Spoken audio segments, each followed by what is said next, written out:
Finally, nakakatuwang makita na all is well sa pagitan ni na Senator Chis Escudero at mother-in-law niyang si Cecil Ompauco, na ina ng misis niyang si Heart Evangelista.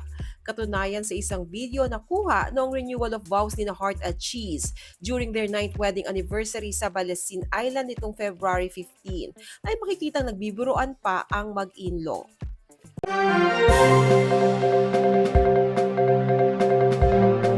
Trending ngayon ang mami ni Heart Evangelista na si Cecil Ongpauco at mister niyang si Cheese Escudero dahil sa isang heartwarming video na ibinahagi ng fan page ni Heart Evangelista.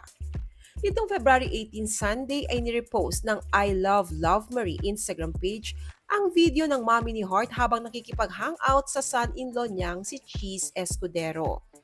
Sa isang video ay makikitang nakayakap sa leeg ni Cheese ang biyenan niyang si Miss Cecil at tila ay nagbibiruan sila at pinapaharap pa siya nito sa kamera.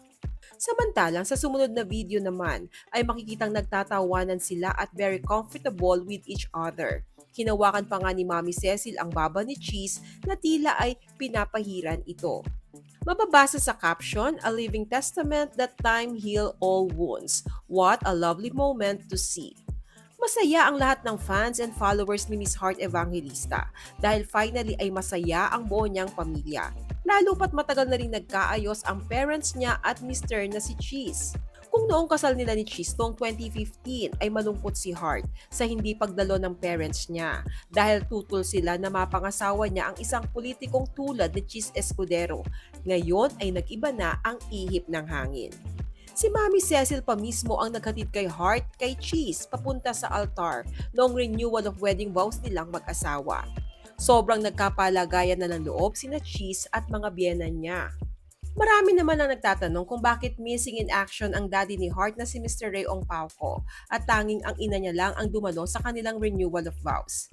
Tanong ng isang netizen kay Heart, "Congratulations po, sorry to ask po, bakit wala po si daddy?" Personal naman itong sinagot ni Heart, anang aktres, he is recovering. Ayon sa mga ulat ay kasalukuyang nasa US ang daddy ni Heart dahil sa medical matters at nasa recovering period nga daw ito, kaya hindi nakadalo sa wedding anniversary ng anak niya at ni Cheese. Bagaman paniguradong this time ay may blessing na ni Daddy Ray ang marriage ng kanyang anak sa senador. Sa katunayan ay matagal nang nagkaayos sina Cheese Escudero at parents ni Heart nang mapatunayan nilang deserve ni Cheese ang pagmamahal ni Heart. Lalo pat suportado nito ang bawat interes ng kanilang anak at hinahayaan niya siya mag-grow on her own. Samantala, narito naman ang ilang komento mula sa netizens. Happy na lahat, congratulations! Iba din magmahal si Cheese at si Heart. Sarap ng feeling ng merong nagmamahal.